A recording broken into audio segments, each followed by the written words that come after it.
கர்த்தராகிய இயேசு கிறிஸ்துவின் இனிய நாமத்தில் நண்பனில் வாழ்த்துக்களை அன்போடு கூட எல்லா சகோதர சகோதரிகளுக்கும் தெரிவித்துக் கொள்கிறேன். உங்களெல்லாம் பார்க்க கர்த்தர் கிருபை கொடுத்தார். எனவே தேவனுக்கு ஸ்தோத்திரிக்கிறேன், நன்றி உள்ளவனாக இருக்கிறேன். இந்த புது வருடத்தில் உங்களை பார்க்க கிருபை கொடுத்தார். ஒரு சில பிள்ளைங்க இந்தியாவுக்கு போயிட்டு வந்திருக்கீங்க. உங்கள் வாழ்த்துக்கள் வருக வருக வருகன்னு வரவேற்கிறேன். நம்ம பிள்ளைங்க ஊர்லெலாம் எல்லாருக்கும் விசேஷங்களை கொண்டு வருவாங்க. அப்புறமா நம்ம உங்களோட பேச போகிறோம். சரி, நான் உங்களோடு கூட பேசும்படி கிருபை பாராட்டின ஆண்டவருக்கு நான் நன்றி உள்ளவனாக இருக்கிறேன். இந்த வருடம் எனக்கு 20வது வருஷம் இந்த சபையில். கண்டோட கிருபை தான். எப்போதுமே ஒவ்வொரு நாளும் எனக்கு போனஸ் மாதிரி நினச்சிக்குவேன். ஒவ்வொரு நாளும் எனக்கு என்னது ஆண்டவர் கொடுத்த போனஸ். இன்னொன்று பாருங்கள், இது ஒன் வே டிராஃபிக் கிடையாது, டூ வே டிராஃபிக். இது எப்படி இருக்குங்க? எப்படி டூ வே டிராஃபிக்னு தெரியுமா உங்களுக்கு? நான் மட்டும் பேச மாட்டேன், நீங்களும் அப்பப்போ பேசணும். இடையில நான் உங்கள்கிட்ட கேள்வியெல்லாம் கேட்பேன். காது கரெக்டாக கேட்டுக்கணும். இன்னொரு முக்கியமான கேள்வி, இங்கே மட்டும் கேட்க மாட்டேன், பின்னாடி வெளியில் போயும் கேட்பேன். நான் இன்றைக்கி ஒரு தம்பி இடையில பிடிச்சிக்கிட்டேன். காலையில் வந்திருந்த தம்பி, நான் பேச சொல்ல மாட்டேன், அப்புறமா நீங்கள் அவரை பிடிச்சிக்குவீங்க. நான் உடனே இப்போ பஸ் வண்டி எடுத்துகிட்டு இன்னைக்கு காலையில் என்ன கேட்டேன் அப்படின்னு கேட்டேன். எந்த வசனம் சொல்ல அப்படின்னு கேட்டேன். பரவாயில்ல, ஏதோ சொல்லிட்டாரு. என்ன, நீங்களும் கேட்டு இப்படி விட்டுட்டு போயிடக்கூடாது. இங்கே வாங்கி இங்கே இறக்கி இங்கே கொண்டு வரணும். எப்படி சொல்லுங்கள் பார்க்கலாம்? இங்கே மனசில் வாங்கி, காதில் வாங்கி, மண்டைக்கு ஏற்றி, மண்டைக்கு இருந்து எங்கே இறங்கணும்? இருதயத்துக்கு வந்து அப்புறம் எங்கே போகணும்? கைக்கு வரணும். இங்கிலீஷில் சொல்லுவாங்க 3Hன்னு. Head, heart, hand. அப்படின்னா என்ன அர்த்தம்?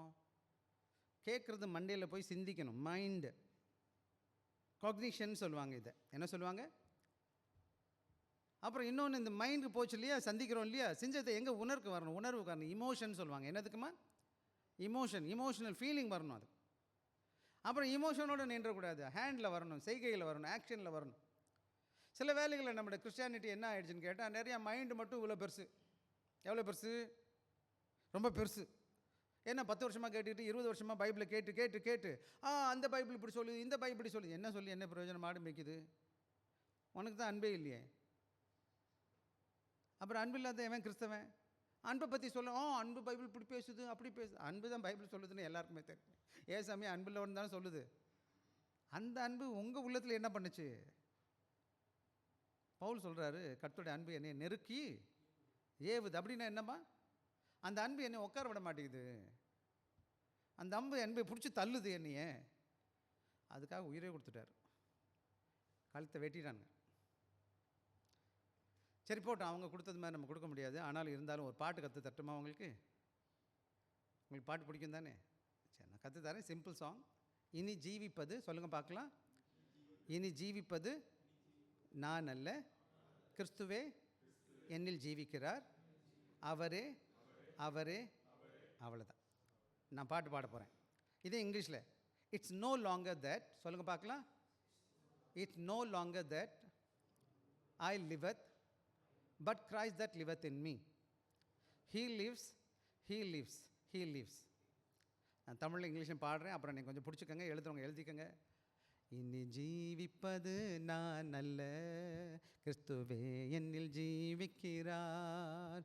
இனி ஜீவிப்பது நான் அல்ல, கிறிஸ்துவே என்னில் ஜீவிக்கிறார்.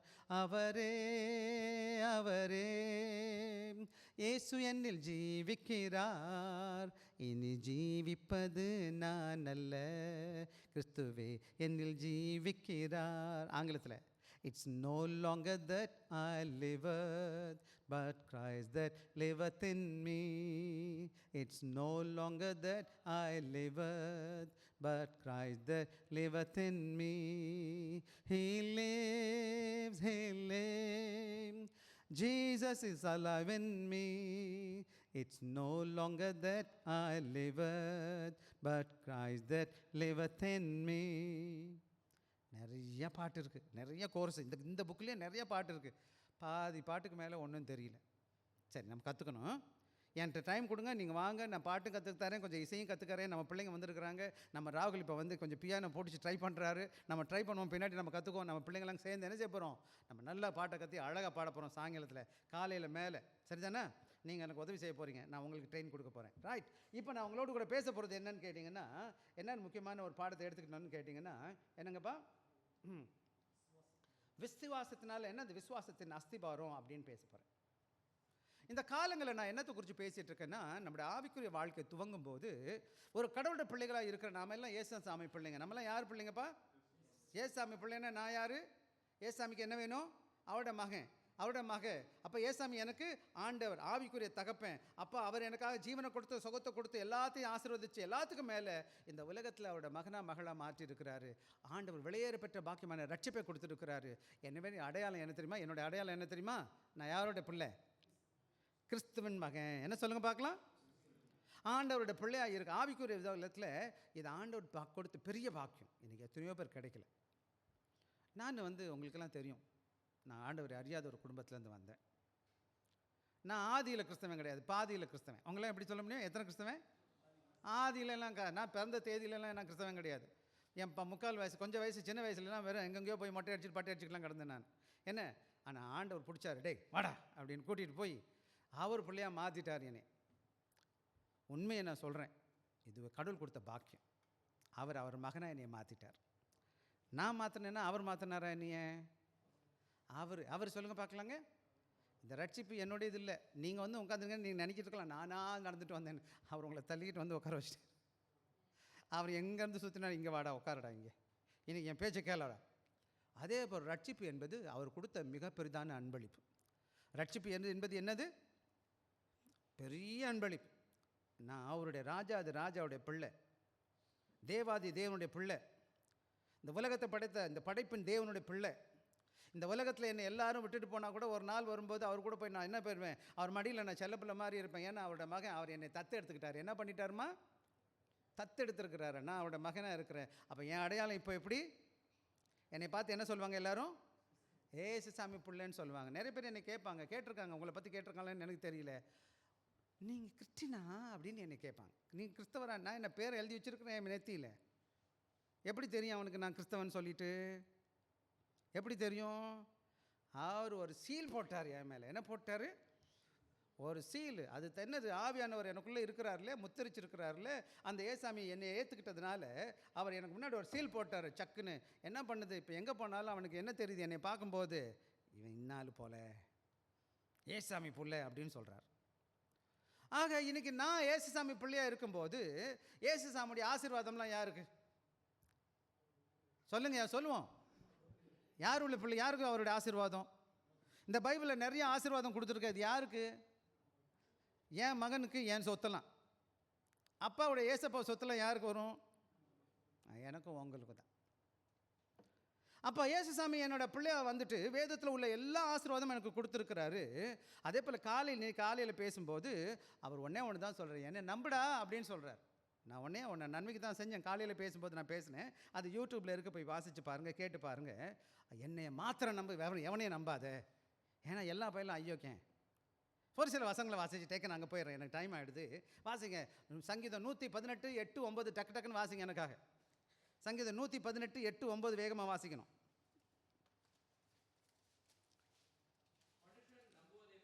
மனுஷனை நம்புவதை பார்க்கிலும் ஐயா, இந்த வேத வசனம் உங்களை பார்த்து என்னையை பார்த்து வருது. மனுஷனை நம்பிராவே நம்பாத, எந்த மனுஷனையும் நம்பிராத. அடுத்து 9வது வசனம் வாசிங்க. பிரபுக்களை நம்புவதை பார்க்கிலும். இந்த உலகத்தில் இந்த வசனத்தை பற்றி நல்லா புரிஞ்சுக்கணும். வேதத்திலே நடு வசனம் எது தெரியுமா உங்களுக்கு? வேதத்திலேயே நடுவில் இருக்கிற ஒரு வசனம் இருக்குன்னா என்ன தெரியுமா உங்களுக்கு? 118:8 சொல்லுங்கள் பார்க்கலாம். 118:8 ஏதாவது ஒன்று சொல்லுதா? ஏதாச்சும் உண்மையான ஒன்று கார் சொல்லுதா? என்ன சொல்லுது 118:8? நம்பி நடுத்தருவில் போயிடுவீங்க. எந்த மனுஷனையும் நம்பினீங்கன்னா நடுத்தருவில் தான் நிற்பீங்க. அதை நம்ம நிறைய முறை பார்த்துருக்குறோம். ஆனால் மதிங்க, அன்பு செலுத்துங்க, ஆனால் நம்பாதீங்க. யார் எப்போ கால்ட்டி விடுவான்னு நமக்கு தெரியாது. அதனால அந்த 2வது வசனம் சொல்லுது, எந்த அதிகாரத்தையும் நம்பாத. ஏசாயா 2வது அதிகாரம் 22வது வசனம் ஒரு ஆள் வாசிங்க எனக்காக. என்னம்மா? ஏசாயா 2:22. நாசியில், அதாவது இந்த பாருங்க, என்னைய போல உங்களை போல மூச்சு விட்டுட்டு இருக்கான் பார்த்தீங்களா? ரைட்டு, அவனை நம்புறதை விட்டு விடுங்க. என்னைக்கு இருப்பான் என்னைக்கு இருக்க மாட்டான்னு அவனுக்குமே தெரியாது. இங்கே நிற்கிறவன் நாளைக்கு இருப்பான்னு ஆண்டவருக்கு தான் தெரியும். நான் ஆண்டவருக்கு விருப்பமான நான் நிற்பேன், இல்லைன்னா காணா போயிடுவேன். என்னை நம்பலாமான்னா நம்பக்கூடாது. மனுஷனை நம்பாதீங்க. மூச்சு விடுற மனுஷனை யாராக இருந்தாலும் அவன் நாசியில் சுவாசம் விடுறது, அவர் ராசி கொடுக்குற நாசியில் சுவாசம் கொடுக்குறவரை தான் அவன் இந்த பூமியில் இருப்பான். அந்த கொடுத்த ஆண்டவரை நம்புங்களே தவிர இந்த உலகத்தில் உள்ள மனிதனை நம்பக்கூடாதுன்னு வேதம் சொல்லுது. ஆக இங்கே சொல்ல வந்தது என்னன்னு கேட்டிங்கன்னா, அவர் சொல்கிறாரு, அப்பா நீ என்னுடைய மகன், அந்த உலகத்தில் உள்ள எல்லா வாக்குத்தத்தமும் உனக்கு கொடுத்துருக்கேன், ஆசீர்வாதம் என்னுடைய இருக்குது. ஆனால் மற்றவனை நம்பி நடுத்தருவம் போயிடாது, என்னை மாத்திரம் நம்பு அப்படின்னு சொன்னவர் அவர் என்ன செய்கிறாராம், என்னைய எப்படி கட்டுறாருன்னு கேட்டிங்கன்னா, ஒரு அழகான தேவனுடைய ஆலயமாக கட்டிகிட்டு இருக்கார். எப்படி கட்டுறாரு? எப்படிப்பா கட்டுறாரு? இப்போ நம்மளாம் எப்படி கட்டப்பட்டு வந்திருக்கோம் தெரியுமா உங்களுக்கு? எப்படி கட்டுறாருன்னு தெரியுமா உங்களுக்கு? எப்படி கட்டுறாருன்னு சொல்லுது வசனம். எப்படியா கட்டுறது சொல்லுங்கள் எனக்கு ஒரு வார்த்தை. இப்போ தானே சொன்னேன் நான். எப்படி கட்டுறாரா? அழகான தேவனுடைய ஆலயம். தேவனுடைய ஆலயத்தை பற்றி பேசும்போது இப்போ கூட பார்த்தீங்கன்னா இந்தியா எருசலேமில் போனீங்கன்னா அந்த காலங்களில் ரொம்ப முக்கியமாக கருதப்பட்டது என்னன்னு கேட்டிங்கன்னா, சாலமோன் தேவாலயம், அதுக்கப்புறம் ஏறுது கட்டின தேவாலயம் ரொம்ப முக்கியமானது. யூதர்களுக்கு ரொம்ப பிடிச்ச ஒரு முக்கியமான ஒரு காரியம் என்னென்னா, என்ன இருக்குது எங்களுக்கு தேவாலயம் இருக்குது. எங்களுக்கு என்ன இருக்குது? மோசே கொடுத்த சட்ட புத்தகம் இருக்குது, உடன்படிக்கை இருக்குது. எங்களுக்கு வேறு என்ன இருக்குது? மோசே போல தலைவர்கள் இருந்தாங்க, எங்களுக்கு நிறையா, நாங்கள் ரொம்ப பாக்கியம் பெற்றவங்க. ஆக அவங்க பெருமை எங்கே இருந்துச்சு? தேவாலயத்தில். இன்னைக்கு கூட ஒரு நல்ல பெரிய சபை இருந்துச்சுன்னா எங்கள் சர்ச் பெரிய சர்ச் அப்படின்னு நம்ம பேரிச்சுக்கணும். பார்த்தீங்களா? அதெல்லாம் கட்டணும். அதெல்லாம் என்னது? ஆனால் நீங்கள் நான் தான் உண்மையான கட்டணும். நானும் நீங்களும் ஒவ்வொரு செங்கல் போல் ஆண்டவர் என்ன செய்கிறாரா, நம்மளால இணைச்சி அவருடைய அழகான தேவாலயத்தை கட்டிகிட்டு இருக்காரு. அதுதான் இன்றைக்கி நான் பேச போகிறேன் உங்களோடு கூட. ஆக நல்லா நீங்களும் நல்லா புரிஞ்சுக்கணும். இந்த எபேசு திருச்சபைக்கு எழுதும்போது இந்த எபேசு நிருபத்தை என்னன்னு சொல்லுவாங்கன்னா, சிறைச்சாலை நிருபம்னு சொல்லுவாங்க, அல்லது பிரிசன் எபிசல்னு சொல்லுவாங்க. அதாவது ரோம சிறைச்சாலையில் பவுல் இருக்கும் பொழுது 4 நிருபங்களை எழுதுகிறார், 4 கடிதங்களை எழுதுகிறார். ஒன்று என்ன பிலிப்பியன் நிருபம், இன்னும் கொலோசியன் நிருபம், இன்னொன்று பிலமோனுக்கு எழுதின நிருபம், எல்லாத்துக்கும் மேலே இந்த எபேசு நிருபத்தை எழுதுகிறார். இந்த 4 நூல்கள் என்ன சொல்கிறோம்? பிரிசன் எபிசல், அதாவது சிறைச்சாலை நிருபம். சிறைச்சாலையில் இருக்கும்போது அவர் என்ன செய்கிறாரு? இவர்களுக்கு எழுதுகிறார். எதோ உற்சாகப்படுத்தி எழுதுகிறாருன்னு கேட்டிங்கன்னா, அவர்கள் எல்லாரும் உற்சாகப்படுத்துகிறார். அங்கே சபையில் 2 விதமான மக்கள் இருக்கிறாங்க. எங்கே? அதான் எபேசு திருச்சபையில் பவுல் 3 வருஷம் இருந்து ஊழியத்தை பண்ணுறார். இன்றைக்கி இருக்க அந்த எபேசு திருச்சபை எங்கே இருக்குன்னு கேட்டால், இன்றைக்கி இருக்கிற துருக்கின்னு ஒரு நாடு, டர்க்கின்னு ஒன்று இருக்குது பார்த்தீங்களா? அந்த துருக்கியில் தான், இன்றைக்கி இருக்க துருக்கியில் தான் இந்த இடம் இன்னும் இருக்குது. அங்கே என்ன இருந்துச்சுன்னு கேட்டிங்கன்னா, எப்படி தேவாலயம் எங்கே இருந்துச்சோ அதை போல் என்னச்சுன்னா, டெம்பிள் அர்டிமியஸ் மிஸ்ன்னு ஒரு தேவாலயம் ரொம்ப ஃபேமஸ். இன்னும் 7 wonders ஆஃப் த வேர்ல்ட். அன்றைக்கு இருந்த முக்கியமான அதிசயத்தில் ஒரு அதிசயம் எங்கே இருந்துச்சுன்னா, இந்த எபேசு திருச்சபையில் இருந்துச்சு. ஆக இங்கே இன்னொரு பிரச்சனை என்னன்னு கேட்டிங்கன்னா, இந்த எபேசு திருச்சபையில் ஒரு சின்ன பிரச்சனை என்னன்னு கேட்டிங்கன்னா, ஒரு பக்கம் யூதர்கள் இருந்தாங்க. யூதர்கள் என்ன நினைக்கிறாங்க? நாங்களாம் உடன்படிக்கையின் பிள்ளைங்க, நாங்கள் தான் தேவனாலே தெரிந்து கொள்ளப்பட்ட மக்கள். அப்புறம் யூதர் அல்லாத புறஜாதி மக்கள் என்ன செய்கிறாங்க? எங்களை யாரும் கண்டுக்க மாட்டாங்க, நாங்கள் இந்த ஆசீர்வாதம் இல்லைன்னு நினச்சிட்டு இருக்கிறாங்க. ஆக பவுல் எங்கே இருக்கிறார்? இப்போது எங்கேயா இருக்கார்? சிறைச்சாலையில் இருக்கிறார். சிறைச்சாலையில் இருந்துக்கிட்டு எழுதுகிறார். என்ன சொல்கிறாரு? நானும் நீங்களும் தேவனுடைய ஆலயமாக இருக்கிறோம். தேவனுடைய சபைக்குள்ளே என்ன கிடையாது? ஆணும் கிடையாது, பெண்ணும் கிடையாது, யூதனும் கிடையாது, கிரேக்கனும் கிடையாது, அடிமையும் கிடையாது, சுயாதனும் கிடையாது. எல்லாம் இது எல்லாரும் சமம். ஒரு காலத்தில் நம்ம எப்படி இருந்தோம்? ஆண்டவர் அறியாத காணியாட்சிக்கு வழியாக உடன்படிக்கை வெளியில் காணப்பட்டோம். இப்போ ஆண்டவர் என்ன பண்ணிட்டார்? என்னையும் உங்களையும் அவரோட மகளாக கூட்டிகிட்டு வந்துட்டார். இப்போ என்ன பண்ணிகிட்ருக்காரு? சபைக்குள்ளே கூட்டிகிட்டு வந்து நம்மளை அழகாக என்ன செய்கிறாரு? என்ன கட்டிகிட்டு வர்றாரு? அழகான மாளிகையா, தேவாலயமா, மாளிகையா? யாருக்கு கட்டுறாரு? அவருடைய நாம மகிமைக்கான ஸ்தாபனமா, தேவ ஆவியானவர் கொண்டு. நான் ஒவ்வொன்றா பேச போகிறேன். பல வேளைகளில் நீங்களும் நானும் ஆண்டவர் அறியாத ஒரு பின்னணியில் வந்திருக்கோம். ரொம்ப பேர் சபையில் வந்திருந்தா கூட இன்றைக்கி அநேகர் இங்கே பார்க்குறீங்கன்னா என்னை மாதிரி நீங்கள் என்ன செஞ்சுருக்கீங்க? ஆதியில் கிறிஸ்தவங்களோ இல்லையோ பாதியில் வந்த கிறிஸ்தவங்க. ஒரு சிலர் என்ன செய்ய, பாதி கிறிஸ்தவத்தில் பிறந்திருப்பீங்க, ஆனால் இதை குறித்து எந்த விதமான விவரமும் இல்லாமல் இருந்திருக்கும், அந்த தெளிவு இல்லாமல் இருந்திருக்கும். ஆனால் இப்போ தான் வெளிச்சத்துக்கு வந்துக்கிட்டு இருப்பீங்க. நான் வேகமாக சுருக்கமாக டிக் டக் டக்குன்னு பேச போகிறேன். என்ன நீங்கள் என்னுடைய கர்த்தருடைய வார்த்தையை கேளுங்க, கவனமாக கேளுங்க. எடுத்தவங்க வேதத்தை எடுத்துக்கோங்க. எபேசு 2வது அதிகாரத்தில் தொடர்ந்து விசேஷமாக நான் உங்களை உற்சாகப்படுத்துவேன். இந்த எபேசு நிருபத்தை வீட்டில் போய் உட்காந்து எல்லா அதிகாரத்தையும் வாசிச்சிங்கன்னா ரொம்ப ரொம்ப ரொம்ப நல்லாயிருக்கும். ஆனால் எனக்கு நேரம் இல்லாததுனால என்ன செய்ய போகிறேன், சுருக்கமாக ஒரு சில காரியங்களை வேகமாக நான் சொல்லிவிட்டு உங்களோடு கூட போக விரும்புகிறேன். நீங்கள் என்ன செய்ய போகிறேன், கவனமாக கவனிக்க போகிறேன். என்ன ஆக இன்றைக்கி நீங்களும் நானும் ரொம்ப முக்கியமானது திருச்சபைக்குள்ளே என்ன தேவைன்னு கேட்டிங்கன்னா சொல்லுங்கள் பார்க்கலாம். ஒற்றுமை. என்ன வேணுங்க? என்ன வேணும்? நான் உயர்ந்தவன் தாழ்ந்தவன்ற எண்ணம் வரவே கூடாது. என்றைக்கு இயேசுவுக்குள்ளே பிறந்துட்டோமோ, இயேசு சாமி பிள்ளைகளாக வந்துட்டோமோ, அப்போ என்னையா உயர்வு தாழ்வு சபைக்குள்ளே? கடவுளை அறியாதவங்க தான் சின்னத்தனமாக சண்டை போட்டுட்டு உட்காந்துருப்பாங்க. எனவே இந்த நல்ல வேளையில் நமக்குள்ளே காணப்படுவது இது என்னன்னு கேட்டிங்கன்னா, ஆண்டவர் என்ன செய்கிறார், யூதனையும் சரி யூதன் எல்லா புறஜாதி மகனையும் சரி தேவன் ஒன்றாக இணைத்து ஒரு திருச்சபைக்குள்ளே கொண்டு வந்து அவர் என்ன செய்கிற, ஒற்றுமையாக வைத்தது மாத்திரம் கிடையாது, அவர் தம்முடைய சபை எப்படி கட்டிக்கிட்டு வர, மாளிகையை போல கட்டிக்கிட்டு வந்துட்டுருக்காரு. அது என்ன நடக்குதுன்னு கேட்டிங்கன்னா, தேவனுடைய கிருபையாக அது என்ன செய்யுது, ஒரு தேவனுடைய ஆலயமாக தேவனை மகிமைப்படுத்துகிற விதமாக மாறுது. இது எப்படி செய்கிறாருன்னு கேட்டிங்கன்னா, உங்கள் விசுவாசத்தின் அடிப்படையில் எப்படி நடக்குதுமா? அப்போ இந்த வீடு கட்டுறாரு பார்த்தீங்களா, இந்த தேவாலயத்தை கட்டுறாரு, இந்த மகிமை மாளிகை கட்டுறாருல, எப்படி கட்டப்படுது இந்த மாளிகை? எப்படி கட்டுறது? எதனால் கட்டப்படுது? என்னையா கட்டுது? சத்தமாக பேசுவோம். விசுவாசத்தினால. யார் மேலே வச்ச விசுவாசத்தினால? ஏசு கிறிஸ்து மேலே வச்ச விசுவாசத்தினால. I believe Jesus is the foundation. அதான் அழகாக பேசிட்டு வர்றாரு. If I don't have a right faith, எனக்கு சரியான விசுவாசம் இல்லைன்னு வச்சுக்கோங்களேன், நான் சரியானபடி இசைவாக வரமாட்டேன். 2 செங்கல் ஒன்று உடஞ்சி கிடஞ்சி நல்லா இல்லை, ஒட்ட முடியுமா? ஒட்ட முடியாதா? இசைக்கருவி 2-3 வாசித்தோம். இப்போ கூட நீங்கள் இசைனா என்ன தெரியுமா அர்த்தம்? இசைனா என்னமா அர்த்தம் சொல்லுங்கள் பார்க்க. இசைனா என்னடாப்பா? இப்போ அந்த ட்ரம் இருக்குது, டம்னு அடித்தா சத்தம் வரும். அந்த கீபோர்டை ஜிங்னு அடிச்சிங்கன்னா அதுலேயும் சத்தம் வரும். அப்புறம் அந்த கிட்டாரை டிங்குன்னு அடிச்சோன்னா அதுலேயும் சத்தம் வரும். இதுலேயும் சத்தம், அதுலேயும் சத்தம், அதுலேயும் சத்தம். அப்புறம் என்ன இசை? தனியாக அடித்தா இசை தானே. இசைன்னா என்ன பார்த்தோம்? காதுக்கு இனிமே எப்போ வரும்? அப்போ திம்மாஞ்சா அடித்தா இனிமே வருமா வராதா? ஏன் வராது? ஏன் அப்போ என்ன பிரச்சனை? பேசுவோம், நம்ம பேசுவோம். அதான் 2 வழின்னு சொல்லியிருக்கேன்ல, பேசுவோம். சொல்லுங்கள், எப்போ காதுக்கு இனிமையாக இருக்கும்னு நீங்கள் நினைக்கிறீங்க? என்னங்கய்யா? சேர்ந்து வரணும். அதான் சேர்ந்து வர்றது எல்லாமே ஒன்றோடு ஒன்று இசைவாக வாசித்தா தான். ஒருத்தர் இங்கேயும் கிழக்கைக்கும் மேற்கைக்கும் தெற்கைக்கும் வாசித்தா எப்படி இருக்கும்? ஒருத்தர் பாட்டுக்கு ஒருத்தர் பக்கம், இன்னொரு பக்கம், ஒருத்தர் பாட்டு இன்னொரு பக்கம், எப்படி இருக்கும்? காதுக்கு இனிமையாக இருக்குமா? எப்படி இருக்கும்?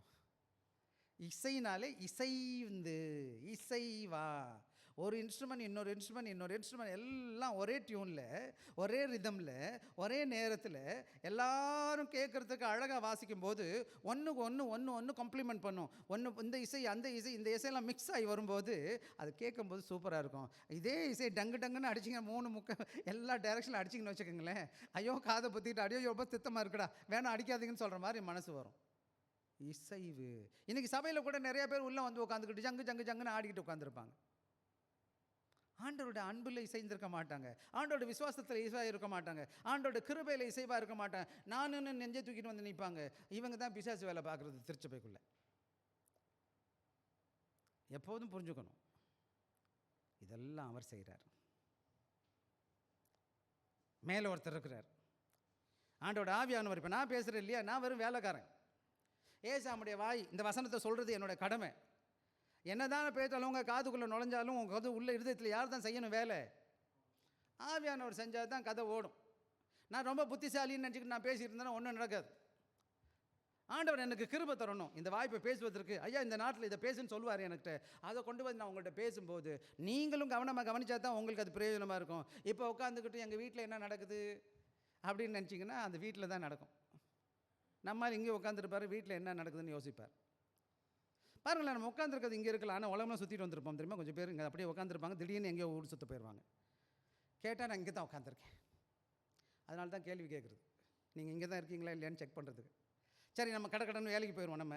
ஆக இன்றைக்கி நான் சொல்ல வந்தது என்னன்னு கேட்டிங்கன்னா, இந்த வேதத்தில் அழகான 2 உவமானம் கொடுக்கப்பட்டிருக்கு. வசனம் எனக்கு சொல்லுங்கள் பார்க்கலாம். எனக்காக 21 வாசிங்கப்பா எனக்காக. அவர் மேல் மாளிகை முழுவதும் இசைவாய் இணைக்கப்பட்டு கர்த்தருக்குள் பரிசுத்த ஆலயமாக என்னையா சொல்லுது? இப்போ நான் சொன்னது இருக்காங்க, மாளிகை போல இசைவா என்ன இருப்பான், இசைவாய் இணைக்கப்பட்டு இசையா என்ன செய்து அது கர்த்தருக்குள் பரிசுத்தமான ஆலயமாக எழும். இப்போ நம்மளாம் இதில் யார், இது யாரை பற்றி பேசுகிறாரு? உங்களை பற்றி, என்னை பற்றி தான் சொல்கிறார். நானும் இந்த சபைக்குள்ளே வருகிறேன். நீங்கள் என்னக்கு சபைக்கு வர்றீங்கன்னு நினச்சிக்கிட்டு உட்காந்துருக்கீங்க இவ்வளோ நாள்? எதுக்கு என் சபையில் ஏசாமி உங்களை வச்சுருக்கிறார்? என்னம்மா சத்தமாக பேசுவோம். கேட்டுட்டு என்ன பண்ணணும்? அதுபடி நடந்து என்ன பிரயோஜனம்? மற்றவங்க சொல்லி என்ன பிரயோஜனம்? நீங்கள் இங்கே முடிய பிடிச்சிக்கிட்டு அலையிறது இதுக்குள்ளே, இங்கே வந்து சண்டை. அப்புறம் இதெல்லாம் சொன்னேன் அவனு கேட்பானா? இங்கே வெளியிருந்து ஒருத்தர் வரான், உள்ளே வரான், இவ்வளோ அன்பாக இருக்காங்கப்பா, ஒருத்தருக்கு ஒருத்தர் உதவியாக இருக்கிறாங்கப்பா, என்னடா கடவுளை பார்த்த மாதிரி இருக்கடா அந்த வீடு, எப்படி இருக்கும்? இதை விட்டுட்டு அப்படியே தலைகளை யோசிச்சு பாருங்க. உள்ளே வர்றான், ஒரே கச்சப்பச்சன்னு சண்டை, அன்பையும் காணும் ஒன்றும் காணும், கேட்டால் அட்டூழியம் நடக்குது. இன்னாடா அது? கடவுள் இருக்கிறாரா இல்லையா? நிறையா சபைகள் இன்றைக்கி என்ன ஆச்சுன்னு கேட்டிங்கன்னா, கடவுளோட நாம மகிமைக்கான இடமா இல்லாதபடி கடவுளை தூசிக்கிறதுக்கு ஊழியக்காரங்களும் விசுவாச பிள்ளைகளும் காரணமாக இருக்கிறாங்க. நான் சில வேளை நான் வருத்தப்படுறேன், உண்மையை நான் சொல்கிறேன். அதாவது எனக்கு நான் வந்து எல்லாரும் நல்லா இருக்கணும், எல்லாம் சந்தோஷமாக நான் விரும்புகிறேன். ஆனால் ஆண்டவரை கனப்படுத்துகிற இடம் இது. நீங்கள் ஒருத்தருக்கு ஒருத்தர் இசைவாக கட்டணும். இசைவாக இணைக்கப்படுறதுன்னா என்ன அர்த்தம்? இசைவாக இணைக்கப்படுது பாருங்களேன். இந்த ஃபர்னிச்சர் இருக்குல்லம்மா, அழகாக நம்ம உட்காந்துருக்குறோம். இது எப்படி இருக்குது? இப்படி தான் காட்டில் இருந்துச்சோ? காட்டில் எப்படி இருந்திருக்கு இந்த கம்பரம்? மரம் எப்படி இருந்துச்சு? ஒழுங்கு இல்லாமல் இருந்துச்சு. அப்புறம் என்னம்மா எப்படி இருந்திருக்கும்? வளைஞ்சு இருந்துச்சு. பார்த்திங்களா, நம்ம இப்படி தான் இருக்கணும், ஒழுங்கு இல்லாமல் வளைஞ்சு இஷ்டத்துக்கு. அங்கே ஒரு கார்பெண்டர் பார்க்குறாரு, தச்சு தொழிலாளி பார்க்குறாரு, அங்கிட்ட ஆர்டர் பண்ணாங்க, எங்களுக்கு இந்த மாதிரி செஞ்சு கொடுத்துங்கப்பா, செஞ்சு பியூஸில் செஞ்சு கொடுங்கன்னு. அவர் போகிறாரு, மரத்தை வாங்குறாரு, பார்க்குறாரு, அது அழகுபடுத்துகிறாரு, அதை சரியாக உட்காந்து அழகாக இசைவாக இணைச்சி அழகான ஒரு சேர் இருக்கை போட்டு இப்போ நான் வருஷக்கணக்கில் உட்காந்துக்கிட்டு இருக்கிறேன். அது போல் என்னை செய்ய விரும்புகிறார் ஆண்டவர். நான் கரடு முரடான ஆள், வெளியில் கோபம் மூக்கு மேலே வரும், யார் சொன்னாலும் தாங்க மாட்டேன். பல்ல கடிச்சிக்கிட்டு அந்த கோபம்லாம் எனக்கு வந்திருக்கு. கீழ்ப்படிவன்னு நினைக்கிறீங்களா? நான்லாம் சரியான ஆளா? நீங்களா? உங்களை தனியாக விட்டு பார்க்கணும். ஒவ்வொரு நிலங்களில் உண்மையான கலரை நீங்கள் காமிப்பீங்கன்னா எப்படி இருக்கும்? அப்படி தான் இருந்தோம். அதனால தான் அவர் சொல்கிறாரு, 19 வந்துருங்க, 19க்கு வந்துருங்க. அந்நியரும் பரதேசிகளுமாய் இராமல் பரிசுத்தவான்களும் வெளி போது 20 19 மாத்திரம் அங்கே நின்றணும். 19 மாத்திரம் நிற்கணும், வேகமாக போகக்கூடாது. ஏன்னா ஒவ்வொன்றா தான் நான் போக பார்க்குறேன். முதலாவது believers new identity in God's household. முதலாவது நல்லா நானும் நீங்களும் புரிஞ்சுக்கணும். அது ஒவ்வொரு வசனமாக சொல்கிறாரு. நீங்கள் யாராக இருந்தீங்க, இனின்னு ஃபாரினர் அண்ட் ஸ்ட்ரேஞ்சர்ஸ் அப்படின்னா என்னதுமா? நீங்கள் இனிமேல் எப்படி இல்லை, அந்நியரும் பரதேசிகளுமாக இராமல். என்னன்னு கேட்டிங்கன்னா, அவங்க எப்படி இருந்தாங்கன்னு கேட்டிங்கன்னா, 12வது வசனம் வாசிங்க எனக்காக. அக்காலத்திலே கிறிஸ்துவை சேராதவர்களும் காணி ஆட்சிகளுக்கு புறம்பானவர்களும்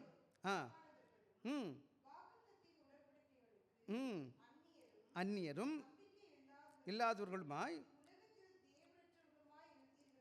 நினைத்து கொள்ளுங்க. எப்படி இருந்தோம் நம்ம எல்லாரும் முன்னாடி? இந்த 12வது வசனம் யாரை பற்றி சொல்லுது? நம்ம எல்லாரும் எப்படி இருந்திருக்கோம் ஒரு காலத்தில்? அந்த வசனம் அழகாக சொல்லுது பாருங்க. கிறிஸ்துவை சேராதவர்களும். யாரை சேரலை? கிறிஸ்துவின் பிள்ளைகளாக இருந்தோமா? இல்லை. ரெண்டாவது என்ன வந்துச்சு? என்ன பண்ண? இஸ்ரவேலுடைய காணி ஆட்சிகளுக்கு புறம்பானவர்கள், இஸ்ரவேலுடைய ஆசீர்வாதத்துக்கு புறம்பானவர்களாக காணப்பட்டு இருக்கிறோம். வாக்கு தத்தத்தின் உடன்படிக்கையின் பிள்ளைகளாக இருந்தோமா? நம்ம தேவனுடைய உடன்படிக்கையின் பிள்ளைகளாக இருந்தோமா? இல்லவே இல்லாமல் இருந்தோம். அந்நியராக இருந்தோம், நம்பிக்கை இல்லாதவர்களாக இருந்தோம். உலகத்தில் என்னது?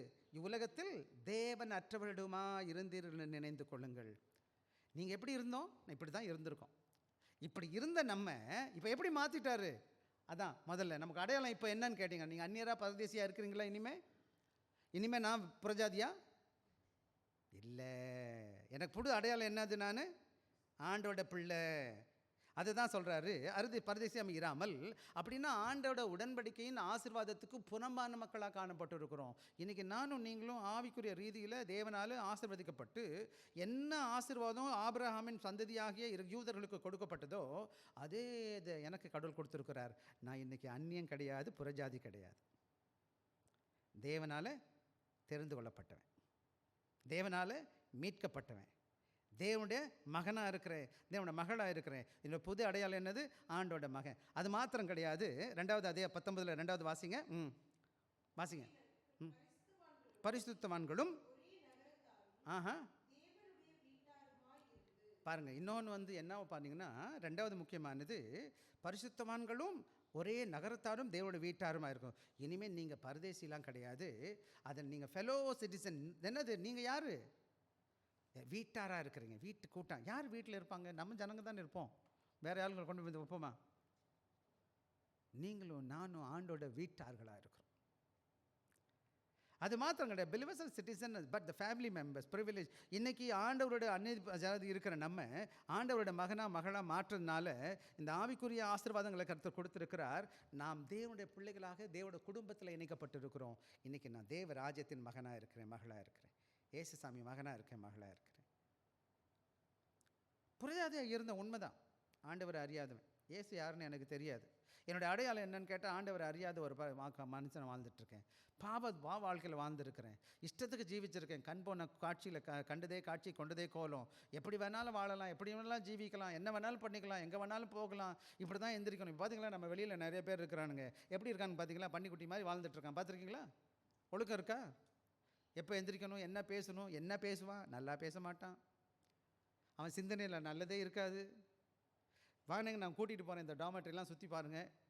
நீங்களும் கொஞ்சம் பேர் டாமெட்ரியில் தான் வர்றீங்க. எப்படிப்பா இருக்கான் அவங்க ஃப்ரெண்டெல்லாம்? சூப்பராக இருக்கான்ல? பியூட்டிஃபுல், சூப்பராக வாழ்கிறான்ப்பா. என்ன சூப்பர்ன்ற? ஒரே தண்ணி டப்பா வச்சுக்கார். வாயில் திறந்த கெட்ட கெட்ட வார்த்தை தான் பேசுவார். எப்படா இவனை ஏமாற்றலாம், அவனை ஏமாற்றலாம், அப்படியே தான் இருப்பான் அவன். ஏன்னு கேட்டால் அவன் அப்படி தான் இருக்கிறான். அவன் வெளிச்சத்தில் வரல, ஆண்டோட அனுகிரகம் பெறலை, கிருபை இல்லை. அவன் தேவனோட அனுகிரகம் பெறாதவன். ஆனால் உங்களையும் என்னையும் அப்படி ஆண்டவர் வயல. அதான் இங்கே நம்ம பார்க்குறோம். அவர் என்ன செஞ்சாருன்னு கேட்டிங்கன்னா, என்னையும் உங்களையும் எங்கே இருந்தாருன்னு கேட்டிங்கன்னா, நீங்கள் பழைய நிலைமையில் இருந்த உங்களை தேவன் என்ன செய்ய புது உடன்படிக்கையில் கொண்டு வந்து எந்த ஆசீர்வாதத்தை இஸ்ரவேல் ஜனங்களுக்கு புறஜாதி தேவன் இஸ்ரவேல் ஜனங்களுக்கு கொடுத்தாரோ அதே ஆசீர்வாதத்தை கொடுத்துருக்காரு. ஏன் அப்படின்னு கேட்டால், என்னோடய அடையாளம் மாறிடுச்சு, என்னுடைய பேர் மாறிடுச்சு. இன்றைக்கி நான் சாதாரண மனுஷன் கிடையாது, ஏசுசாமியுடைய பிள்ளை. ஏசுசாமி மகனாக இருக்கிறேன், மகளாக இருக்கிறேன். நான் சாதாரண புருஷன் இல்லையா? என்னை அவனுக்கு காசு கொடுத்து வாங்க முடியாது தெரியுமா உங்களுக்கு? அவனுக்கு கொடுங்க, ஒரு டப்பாவை காமிங்க, பின்னாடியே வந்துடுவான் நாய் மாதிரி. ஏதாச்சும் சொல்லுங்கள், அவன் செய்வான் பணத்துக்காக. உங்களை மாற்ற முடியுமா? எவனும் காசு கொடுத்து வாங்க முடியாது. ஏன்னா ஒருத்தர் வாங்கிட்டார் ரத்தத்தை சிந்தி. ஸோ உங்கள் அடையாளம் என்னப்பா? உங்கள் வீடு எங்கேப்பா இருக்குது? யாருடைய வீட்டில்ப்பா தங்கியிருக்கிறீங்க? ஏசு கிறிஸ்துடைய வீடு என்னுடைய வீடு. ஏசுசாமி வீட்டில் நான் டெய்லி வர்றேன், சண்டேயில் வர்றேன். அவரோட வசனத்தை கேட்க, அவரோட வார்த்தையை கேட்க, அவரோட அனுகிரகத்தை பெற, அவ ஆசீர்வாதத்தை பெற்ற நான் இந்த உலகத்தில் கர்த்தர் கொடுக்குறாரோ கொடுக்கலையோ இருக்கிற வரை ஆண்டவருக்காக வாழ்வேன்ற உறுதியோடு கூட காணப்படுகிறேன். எனவே தான் சொல்கிறாரு, believers not just citizen, the family member is God's household. அதனால் என்ன செய்கிறோம்? ஆண்டோட வீட்டில் நம்ம பிள்ளைகளாக இருக்கிறோம். எனவே இது என்ன சொல்கிறாருன்னு கேட்டேன். எபேசியர் 2 என்ன சொல்லுகிறார்? இந்த இடத்துல சொல்கிறாரு, இங்கே இருக்கிற எல்லா கடவுளை அறியாத புறஜாதி மக்களும் ஆண்டவரை அறிஞ்ச பிறகு ஆண்டவருடைய குடும்பத்தில் இருக்கிறோம், ஆண்டவருடைய ராஜ்யத்தின் குடிமகன்களாக இருக்கிறோம். we belong to God's cities, kingdom சொல்லுவாங்க. தேவராஜ்யத்தின் பிள்ளைகள். நீங்கள் நான் யாருமா? தேவராஜ்யத்தின் பிள்ளைங்க. தேவராஜ்யம் எங்கே இருக்குமா? எங்கே ஏசுக்குள்ளே இருக்கிறாரோ, ஏசுசாமி யாருக்குள்ளே இருக்கிறாரோ அவன் ஆண்டோட மகன். அங்கே அவன் தேவனுக்காக வாழ்கிறவனாக இருக்கிறான். அவனை சுற்றி தேவராஜ்யம் இருக்குது. அந்த தேவராஜ்யத்தின் வழியில் வாழ்கிற மக்கள். இதெல்லாம் தேவராஜ்யத்தின் கூட்டம், தேவ வீட்டில் உள்ள கூட்டம். நானும் நீங்களும், அண்ணனும் தம்பியும் அக்காவும் தங்கச்சியும் மாமா மச்சான் எல்லாம் ஒரே குடும்பம். இது ஏசாமி பிள்ளைங்க, நானும் நீங்கள். எனவே இங்கே நல்லா புரிஞ்சுக்கணும். என்ன சொல்கிறாருன்னு கேட்டிங்கன்னா, நாம் எல்லாம் ஆண்டவோட பிள்ளைகளாக இருக்கிறோம். காலையில் கூட பேசும்போது சொன்னேன், இது உறவு. என்னதுங்கம்மா? ஆண்டவருக்கும் எனக்குள்ள என்னது இது? உறவு, உடன்படிக்கையின் உறவு. என்ன உறவு? நானும் நீங்களும் திருமணம் ஆகும்போது அவங்க சகோதரன் சகோதரி ஒரு நாள் வருவாங்க. வந்துட்டு கணவன் மனைவி நின்றுட்டு இருப்பாங்க. மணமகளும் சொல்லுவாங்க, இன்னையிலிருந்து இந்த நபரை நான் என்ன செய்ய போகிறேன்? திருமணம் பண்ண போகிறேன். வாழ்கிற வரை சாகிற வரை இனிமேல் இன்பத்திலையும் துன்பத்திலையும் துயரத்திலையும் எல்லாத்தையும் இவர் கூட தான் இருப்பேன்னு அன்றைக்கி தீர்மானம் உரன்னு பண்ணுறாங்க. பார்த்தீங்களா? அதுபோல் ஏசாமிக்கும் எனக்குள்ள உறவு ஏற்படுகிறது. என்றைக்கு ஏசாமி தான் மகனாக என்னை ஏற்றுக்கிட்டாரோ அன்றைக்கி அவர் ரத்தத்தால் நான் கழுவப்பட்டுட்டு அன்றைக்கி ஒரு பெரிய உடன்படிக்கை நடக்குது. நானும் நீங்களும் என்னது? அவருடைய மகன். எப்போ வர? எப்போ வரணுமா? எப்போ வருமா? எப்போ வருமா? இந்த கல்யாண உறவு இந்த பூமியில் வாழ்கிற வரை அவரோட உறவு நித்தியத்துக்கும் நித்தியம். அவர் உறவு எப்பவுமே இருக்க முடியும்? முடியவே பெரிய பாக்கியம். இதுக்கு எவ்வளோமா நீங்களும் நானும் செலவு பண்ணியிருக்கோம்? நீங்களும் நானும் எவ்வளோ செலவு பண்ணியிருக்கீங்க? இப்போ தான் கொஞ்சம் நேரம் பேசிட்டு வந்தேன் தம்பிக்கிட்ட. இது கிருபையால் கொடுக்கப்பட்டது, இலவசமாக கொடுக்கப்பட்டது. எப்படிமா? நான் எதுவும் செஞ்சேனா? எதுவும் கொடுத்தேனா? அவர் என்னை தெரிஞ்சுக்கிட்டாரு, அவர் எனக்கு ஜீவனை கொடுத்தாரு, அவர் என்னை ரட்சித்திருக்கிறாரு, அவரோட மகனாக மாற்றிட்டாரு, அவர் குடும்பத்தில் என்ன அவரோட பிள்ளையை ஏற்றுக்கிட்டாரு. இது அவருடைய அன்பளிப்பு. சரியா? ஆக இன்றைக்கி நல்லா கவனமாக கவனிக்க வேண்டிய பாடம் என்னன்னு கேட்டிங்கன்னா, நம்ம அவரோட குடும்பத்தில் அவரோட ராஜ்யத்தில் பிள்ளைகளாக ஏற்கணும். இனிமேல் நம்ம என்ன கிடையாது, நம்முடைய அடையாளம் என்ன கிடையாது, இந்த உலகத்தில் இல்லை. உலகம் சொல்லலாம், படிக்காதவன்டா, நீ அதுடா. இந்த உலகம் எப்படி வேணாலும் பேசட்டேன் அவங்கள பற்றி. Let the world speak what ever they like. எப்படி வேணாலும் ஏளனமாக பேசிட்டோம். ஆண்டவர் எப்படி சொல்வார்னு நினைக்கிறீங்க? எப்படிமா சொல்வார்? எப்படி சொல்ல? சத்தமாக பேசுவோம். நீங்கள் ஓடி வந்தால் எப்படி சொல்வார்? ஐயா, என் மகன். ஆண்டவருடைய அன்பால் நீங்கள் கட்டப்பட்டிருக்கீங்க. அவருடைய அன்பு தான் இன்றைக்கி அவருடைய பிள்ளைகளாக மாற்றிருக்குது. என்னுடைய அடையாளம் ஏசாமி பிள்ளை தான். எனவே தான் நமக்குள்ளே சபையில் வரும் பொழுது எந்த பாகுபாடும் வரக்கூடாது. எனக்கு விருப்பமே இல்லாதது இந்தியாவிலையும் நான் அந்த பிள்ளைகள்கிட்ட சொல்லியிருக்கேன். டே அப்பா, கவனமாக இருங்கடா, மற்றவனை பார்த்து போகாதீங்கடா. ஏசாமியோட வேதம் சொல்லுது, வாசிங்களேன். கலாத்தியர் 2வது அதிகாரத்தை எடுங்களேன் எனக்காக. நான் முதலே வாசித்த 13வது அதிகாரம் எடுங்கப்பா. 28, 29 வாசிங்க. 28, 27, 27, 28 வாசிங்க. ஏனெனில் உங்களில் கிறிஸ்துவுக்குள்ளாக ஞானஸ்நானம் பெற்றவர்கள் எத்தனை பேரோ அத்தனை பேரும் கிறிஸ்துவை தரித்து கொண்டீர்களே. என்னவா போட்டுருக்கோம்? நம்ம எல்லாரும் என்ன துணி போட்டிருக்கோம் தம்பி? எல்லாம் ட்ரெஸ் போட்டிருக்கோம் தம்பி. என்ன போட்டிருக்கோங்க? கிறிஸ்துவ நீதியை நான் தரித்திருக்கிறேன். கிறிஸ்துவ ட்ரெஸ். இப்போ என்ன கோட் போட்டிருக்கேன் இல்லையா? இது ஏசுசாமி போட்டிருக்க இல்லை, இது என்னுடைய சரீரம். ஆனால் ஆண்டவர் எனக்கு மேலே ஒரு வஸ்திரத்தை போட்டிருக்காரு. ஏசுசாமி ஒரு வஸ்திரத்தை கொடுத்துருக்காரு. அது பேர் நீதியின் வஸ்திரம். என்ன வஸ்திரம்ப்பா? அந்த நீதியின் வஸ்திரம் பரிசுத்த ஆவியானவருக்கு மட்டும் கொடுத்தது. அதுக்கு ஆவி உள்ள கண்களுக்கு தான் தெரியும், எல்லாருக்கும் தெரியாது. அடுத்தது வாசங்க 28. ஜூதன் ஒன்றும் இல்லை, கிரேக்கன் ஒன்றும் இல்லை, அடிமை என்றும் இல்லை, சுயாதன் ஒன்றும் என்றும் இல்லை, ஆண் என்றும் பெண் என்றும் இல்லை, நீங்கள் எல்லாரும் இயேசுவுக்குள்ளே ஒற்றுமையாக இருக்கிறீங்க, ஒரே மாதிரி இருக்கீங்க. அவரோட மகனாக இருக்கிறீங்க, அவரோட மகளாக இருக்கிறீங்க. இங்கே வேணால் 2 டிவிஷன் வச்சுக்கலாம், ஒரு ஆண் பெண், ஒரு சகோதரன் ஒரு சகோதரி. வேறு எந்த பாகுபாடு இருக்கலாமா? ஆனால் இங்கே சொல்லும்போது அப்படி கூட சொல்கிறாரு, ஆணும் பொண்ணு கூட கிடையாதுன்னு சொல்லிடுறாரு. நம்ம எல்லாம் ஏசாமிக்குள்ளே ஒன்றுடான்றார். சபைக்குள்ளே பாகுபாடு இருக்கக்கூடாது. அதாவது பல வேலைகளில் இதெல்லாம் இருக்கும்போது எனக்கு ரொம்ப மன கஷ்டமாக இருக்கும். நானே இவ்வளோ வருத்தப்படுறேன், என்னடா இப்படி போட்டுக்கிட்டு இருக்காங்களே, எல்லாம் கதைப்படுறாங்க. ஆண்டவர் எவ்வளோ வருத்தப்படுவார் இல்லையா? எனக்கு 2 பிள்ளைங்க இருக்காங்க. என் பிள்ளைங்க 2 பேரும் சண்டை போடும்போது எவ்வளோ சந்தோஷமாக இருக்கும் எனக்கு. சும்மா பேசுகிறேன். என் 2 பேர் சண்டை நான் பார்த்துக்கிட்டே இருக்கிறேன். போடுங்கடா சண்டை, ரொம்ப சந்தோஷம் அப்படி சொல்லுவேன் நான். எவ்வளோ வலிக்கும் எனக்குல்ல. சர்ச்சுக்குள்ளே வந்து அவரை உங்களை கூட்டிகிட்டு வந்தார், இன்னொருத்தனை அவர் கூட்டிகிட்டு வர, நீங்கள் 2 பேரும் பிடிச்சிட்டு அவர் பார்த்துட்ருக்காரு, என்னடா பண்ணுறாங்க இவங்க 2 பேரும். ஆண்டவர் நாம் இதை தூசிக்கிறீங்க, ஏசாமியை காமிக்கிறீங்க. ஏசாமி இப்படியே கற்றுக் கொடுத்துருக்கிறாரு. இந்த உலகத்திலேயே கடைசி ஒரு பாவி இருப்பானா, அவன் ஓடி வந்தால் கூட அவனை கட்டி பிடிச்சி முத்தம் கொடுத்துருவார்ப்பா ஏசாமி. அவருக்கு ஆகாதவனே கிடையாது. கடவுள் உள்ள பிள்ளைகளுக்கு பாகுபாடு இருக்கக்கூடாது. என்ன இருக்கக்கூடாதுன்னு கேட்டிங்கன்னா, எந்த கலாச்சாரமாக இருக்கட்டும், பாஷையாக இருக்கட்டும், படிப்பாக இருக்கட்டும், உதவியாக இருக்கட்டும், எவ்வளோ மேலே போங்க, எவ்வளோ வசதியாக இருங்க, படிங்க, எல்லாத்தையும் ஆண்டவர் எனக்கு கொடுத்துருக்கிறார். ஒரு நிமிஷத்தில் இதெல்லாம் காணா போயிடும். கடைசியில் அடையாளம் என்னென்னா, நான் ஏசாமி மகன், அவ்வளோதான்.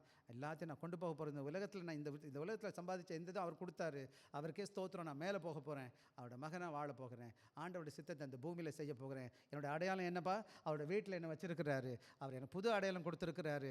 இந்த உலக வாழ்க்கையில், இந்த சிங்கப்பூரில் 2025 என்னோடய வாழ்க்கையில் நான் எதை குறித்தும் கவலைப்பட மாட்டேன். நான் அவரோட மகன். இதுதான் எனக்கு அடையாளம். எனவே நான் ஆண்டவரோட என்ன செய்யணும்? ஆக நம்ம சபையில் நம்ம எல்லோரும் ஒற்றுமையாக இருந்து ஐக்கியத்தில் காணப்பட்டு அவருக்குள்ளே இதை நான் கொண்டாடணும். ஆண்டவர் எல்லா வெவ்வேறு இடங்கள்லேருந்து எல்லாரும் விதவிதமான பூக்களை கொண்டு வந்து, விசேஷமாக நீங்கள் பூங்காக்கெல்லாம் போயிருப்பீங்க. பூங்கா போயிருக்கீங்களாம்மா? பார்க்கலாம் போவீங்க. அங்கே ரோஜா பூ இருக்கும், அங்கே மல்லிகைப்பூ இருக்கும், அங்கே எல்லா பூவும் பூத்து குலுங்கும். அதை பார்க்க ரொம்ப அழகாக இருக்கும் இல்லையா? பார்த்துருக்கீங்களாயா? சபையும் அப்படி தான்.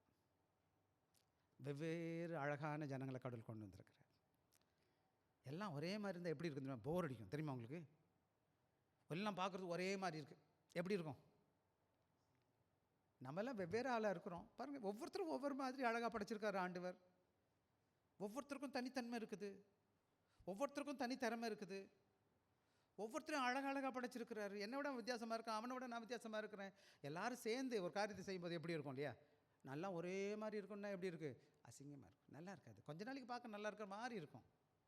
வாழ்க்கையில் ஆண்டவர் தப்பே செய்ய மாட்டார். ஆக இன்றைக்கி நல்ல காரியத்தில் நான் சொல்கிற காரியம் என்னென்னு கேட்டிங்கன்னா, நாம் எப்போதும் தேவனுடைய பிள்ளைகளாக இருக்கிறதுனால தேவ திருச்சபைக்கு என்னை கொண்டு வரும்போதும் நான் அசிங்கமானவனா அழகில்லாதவனா இந்த உலகத்தின் பிடியில் எப்படியோ வாழ்ந்துருக்கிறேன். என்னை ஆண்டவர் உள்ளே கொண்டு வந்தார். புறஜாதியாக இருந்தேன், அந்நியனாக இருந்தேன், ஆண்டவர் ஆசீர்வாதத்துக்கு வெளியில் இருந்தேன். ஆண்டவர் என்னை கூட்டிகிட்டு வந்து அவரோட மகனாக மாற்றி, அந்த மகனாக மாற்றுறது மாத்திரம் கிடையாது, என்னை போல் நிறைய பேரை மாற்றி அவர் தேவ சபையில் கொண்டு வந்து அழகான இந்த குடும்ப சபையில் வச்சுட்டாரு. நானும் நீங்களும் அவருடைய பிள்ளையாக இந்த சபையில் வச்சிருக்கிறார். என்னுடைய அடையாளம் என்ன தெரியுமா ஐயா? எனக்கு புது அடையாளம், நியூ ஐடென்டிட்டி பிலீவர்ஸ். நான் தேவனுடைய விசுவாசியாக இருக்கிறேன், அவரோட குடும்பத்தில் வச்சிருக்கிறேன். இதை அறியாததுக்கு முன்னாடி வெளியில் ஊர் சுற்றிக்கிட்டு கிடந்தேன், தண்ணி அடிச்சுக்கிட்டு அயோக்கியத்தனம் வாழ்ந்துட்டு இருந்தேன். இங்கே வருகிறேன், ஒவ்வொரு நாளும் சண்டே கேட்குறேன், அது என்னோடய வார்த்தை, ஆண்டோட வார்த்தை பேசுது. அப்புறம் போகிறேன், நான் எப்படியாச்சும் முயற்சி செய்கிறேன். எனக்கும் சில வேலைகள் விலகினே இருக்கு, நான் தோற்று போகிறேன். ஆனால் திருப்பி வர்றேன், அப்படியாச்சும் நான் கடவுள் வசனத்தை கேட்குறேன். என்னை செவ்வாய்ப்படுத்திக்கிட்டே இருக்கிறார் ஆண்டு. என்ன செய்கிறார்? அடி வச்சா அம்மி நகர்ற மாதிரி அழகாக என்னை செதுக்கிக்கிட்டே வந்துக்கிட்டு இருக்கிறார். அழகான அற்புதமான மாற்றப்பட்ட ஒரு அற்புதமான ஒரு ஊழியக்காரனாக, கடவுளுடைய பிள்ளையாக, கடவுளுடைய பாத்திரமாக பயன்படுத்திகிட்டு இருக்காரு. உங்கள் அடையாளம் ஆண்டோட பிள்ளை. அடுத்த வதுக்கு வந்துடுவோமா? அடுத்த வேத வசனத்தை எனக்காக வாசிங்க. எனக்காக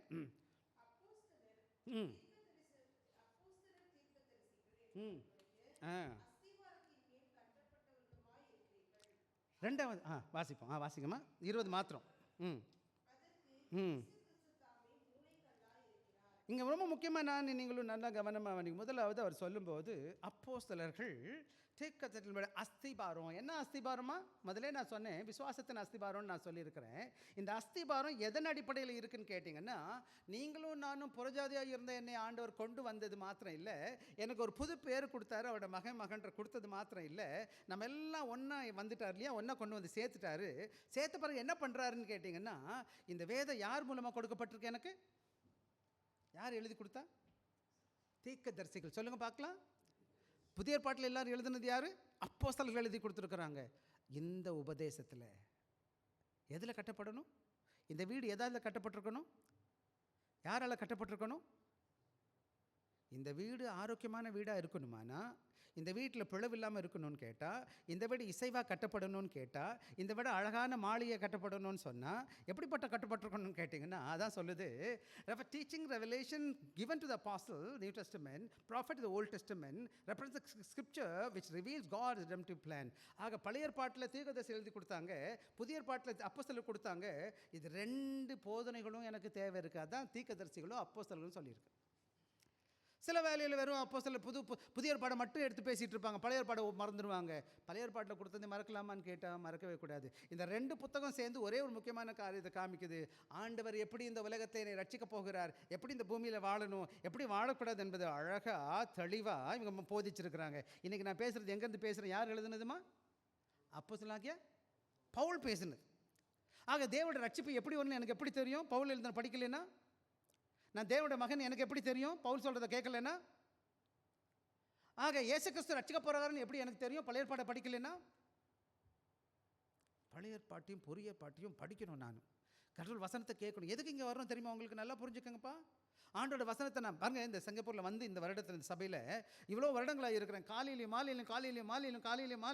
ஒவ்வொரு சண்டே தவறாமல் சபை வசனம் வந்துட்டு இருக்கேன், கேட்டுட்ருக்கேன். இன்னும் கற்றுக்கிட்டே இருக்கிறேன். எனக்கு இன்னும் ஒன்றும் தெரியல, கற்றுக்கிட்டே இருக்கிறேன்.